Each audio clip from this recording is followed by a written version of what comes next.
नमस्कार प्रिय मित्रों। उम्मीद करते हैं आप सब लोग मस्त और स्वस्थ होंगे और बहुत ही अच्छे तरीके से अपनी परीक्षा की तैयारी में लगे होंगे। आपकी इसी तैयारी में हम 1000 महत्वपूर्ण बाल मनोविज्ञान के प्रश्नों की सीरीज लेकर आए हैं। इसका पहला भाग हम आज देखेंगे, जिसमें हम 40 महत्वपूर्ण प्रश्नों को हल करेंगे। जो प्रश्न हैं ये बहुत ही इम्पोर्टेंट हैं और किसी न किसी परीक्षा में अवश्य पूछे गए हैं। एक बार परीक्षा से पहले सारे प्रश्नों को देखने का प्रयास करिएगा। उम्मीद करते हैं इन 1000 प्रश्नों से बाहर कुछ भी नहीं होगा। आपकी यूपी टेट हो, चाहे सी टेट हो या एस टेट परीक्षा हो। तो चलिए आज हम पहला प्रश्न स्टार्ट करते हैं आज की वीडियो का। तो हमारा पहला प्रश्न है, प्याजे के अनुसार निम्नलिखित में से कौन सी अवस्था है जिसमें बच्चा अमूर्त संकल्पनाओं के विषय में तार्किक चिंतन करना प्रारंभ करता है। तो दोस्तों यह है हमारी औपचारिक संक्रियात्मक अवस्था। विकल्प नंबर ख इसका सही उत्तर हो जाएगा। चलिए अगला सवाल है हमारा, बच्चों में बौद्धिक विकास की 4 विशिष्ट अवस्थाओं की पहचान की गई। तो बच्चों में बौद्धिक विकास की 4 जो विशिष्ट अवस्थाएं हैं वो प्याजे के द्वारा पहचानी गई। तो इसका घ नंबर सही उत्तर हो जाएगा। अगला सवाल है, विकास कभी न समाप्त होने वाली प्रक्रिया है, यह किससे संबंधित है। तो विकास कभी ना समाप्त यानी चलता ही रहेगा, तो यह निरंतरता का सिद्धांत है। विकल्प नंबर ख इसका सही उत्तर हो जाएगा। चलिए अगला सवाल है, प्राथमिक स्तर पर एक शिक्षक में निम्नलिखित में से सबसे महत्वपूर्ण विशेषता मानना चाहिए। यानी जो प्राथमिक स्तर का जो शिक्षक है उसके अंतर्गत धैर्य और दृढ़ता ये सबसे महत्वपूर्ण होती है दोस्तों। चलिए अगला सवाल है हमारा, निम्न में से कौन सा शिक्षार्थियों में सृजनात्मकता का पोषण करता है। तो दोस्तों इसका उत्तर हो जाएगा, प्रत्येक शिक्षार्थी की अंतर्जातीय प्रतिभाओं का पोषण करना एवं प्रश्न करने के अवसर उपलब्ध कराना। तो ख नंबर इसका सही उत्तर है। प्रश्न 6 है हमारा, वह अवस्था जब बच्चा तार्किक रूप से वस्तुओं एवं घटनाओं के विषय में चिंतन प्रारंभ करता है।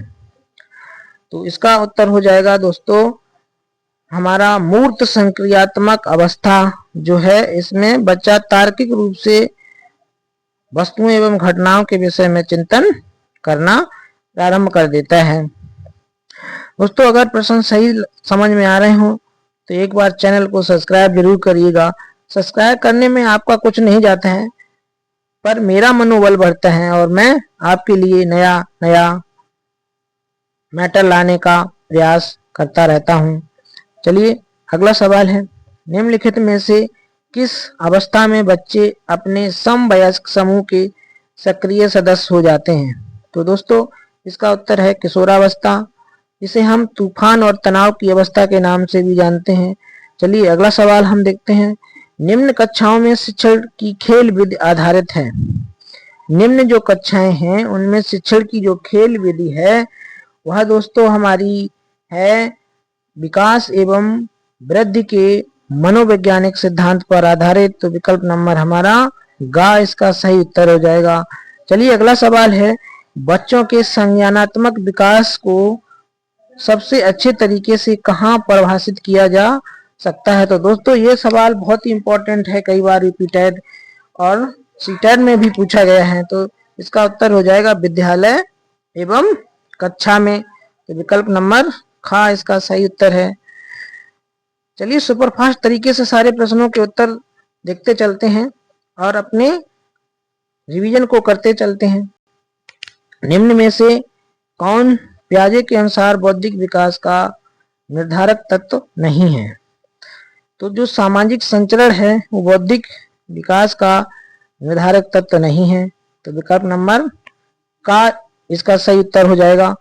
अगला सवाल है, बालकों की सोच अमूर्तता की अपेक्षा मूर्त अनुभवों एवं प्रत्ययों से होती है, यह अवस्था है। तो दोस्तों यह अवस्था होती है हमारी 7 से 12 वर्ष तक।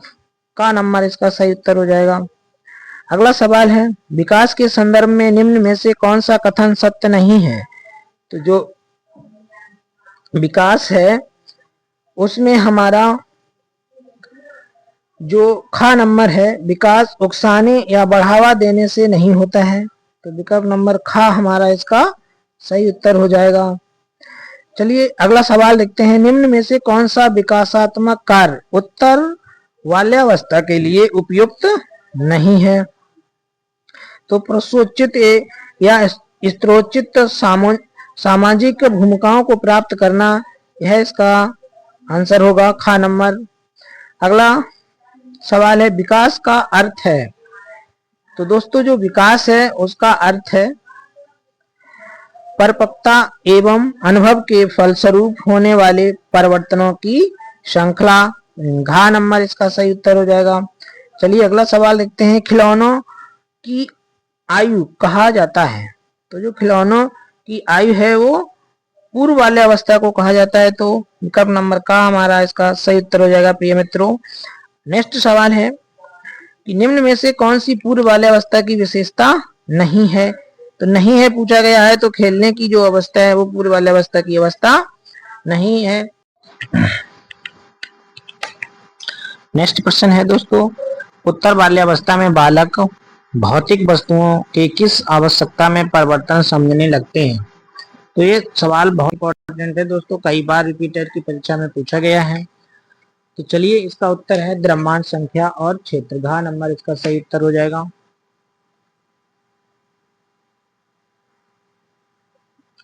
अगला सवाल देखते हैं।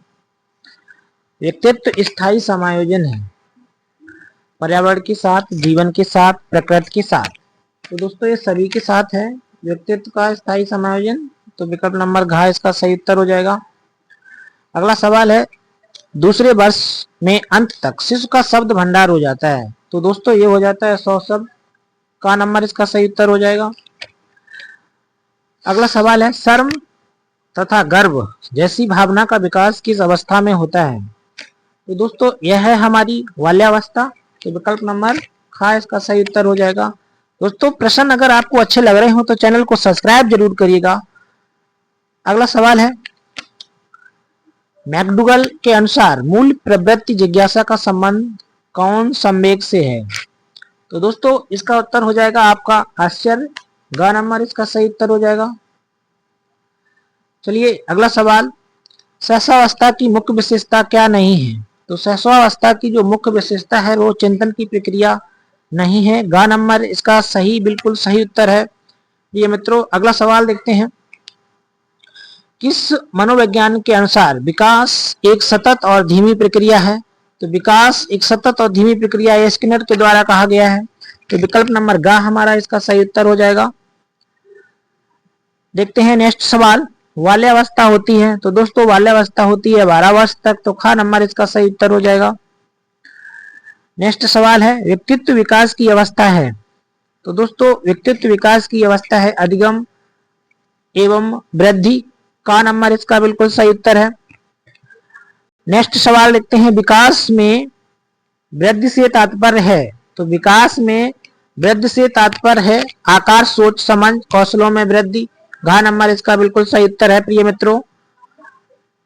प्रश्न नंबर 27 हमारा है परिपक्वता का संबंध है। तो दोस्तों इसका विकास सही उत्तर हो जाएगा। का नंबर बिल्कुल सही आंसर। तनाव और क्रोध की अवस्था है। तो दोस्तों तनाव और क्रोध की अवस्था किशोरावस्था को कहा जाता है। तो ख नंबर हमारा सही उत्तर है।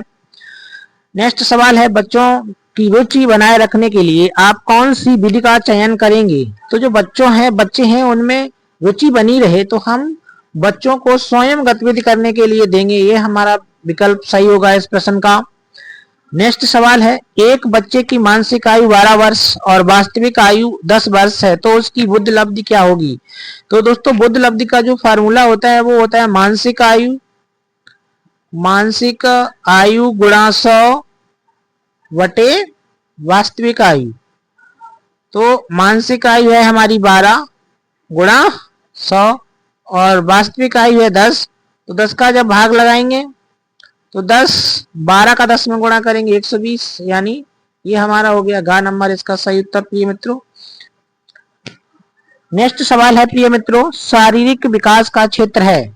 तो शारीरिक विकास का क्षेत्र है स्नायु मंडल। का नंबर हमारा सही उत्तर हो जाएगा। प्रश्न नंबर नेक्स्ट है मूल्यांकन किया जाना चाहिए। तो दोस्तों मूल्यांकन किया जाना चाहिए, इसका सही उत्तर हो जाएगा बच्चों को सीखने के स्तर का ज्ञान होता है।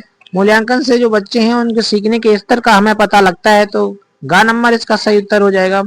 शरीर के आकार में वृद्धि होती है क्योंकि शारीरिक और गत्यात्मक विकास का उत्तर इसका सही उत्तर हो जाएगा। अगला सवाल है मानसिक विकास को प्रभावित करने वाले कारक हैं वंशानुक्रम, परिवार का वातावरण, परिवार की सामाजिक स्थिति। तो दोस्तों ये सभी मानसिक विकास को प्रभावित करते हैं, तो घ नंबर हमारा सही उत्तर हो जाएगा उपयुक्त सभी। दोस्तों चैनल को सब्सक्राइब जरूर कर लें जिससे हमारे आने वाले वीडियो का नोटिफिकेशन आपको मिलता रहे। चलिए अगला सवाल देखते हैं। पियाजे के संज्ञानात्मक विकास सिद्धांत के अनुसार संवेदी क्रियात्मक अवस्था होती है। तो दोस्तों ये होती है जन्म से 2 वर्ष तक। निम्नलिखित में से कौन सा कथन सत्य है? तो दोस्तों बुद्धि का लिंग के साथ संबंध नहीं है, यह कथन बिल्कुल सत्य है। परामर्श का उद्देश्य है, तो जो परामर्श का उद्देश्य है बच्चों को समझना, बच्चों की कमियों का कारण पता करना, बच्चों को समायोजन में सहायता प्रदान करना, तो उपयुक्त सभी इसका उत्तर सही हो जाएगा। अगला सवाल है शिक्षा मनोविज्ञान की दृष्टि से निम्न में से कौन सा कथन सत्य है? तो बच्चे अपने ज्ञान का सृजन स्वयं करते हैं, तो का नंबर इसका सही उत्तर हो जाएगा। बच्चों में नैतिकता की स्थापना के लिए सर्वोत्तम मार्ग है। तो दोस्तों जो बच्चे होते हैं उनमें शिक्षक का आदर्श रूप से व्यवहार करना ये नैतिकता की स्थापना करता है, तो ख नंबर इसका सही उत्तर हो जाएगा। शिक्षक एवं विद्यार्थी के मध्य संबंध होना चाहिए, स्नेह का, विश्वास का, सम्मान का, यह सभी। तो दोस्तों यह सभी इसका सही उत्तर हो जाएगा। ये थे भाग 1 के 40 महत्वपूर्ण प्रश्न। उम्मीद करते हैं आपको बहुत अच्छे लगे होंगे। अगर आपको अच्छे लगे हैं तो चैनल को सब्सक्राइब जरूर करिएगा जिससे आगे आने वाले वीडियो का नोटिफिकेशन आप तक मिलता रहे, और सब्सक्राइब करने के बाद बेल आइकन को जरूर दबाएं। मिलते हैं नेक्स्ट वीडियो में, तब तक के लिए नमस्कार,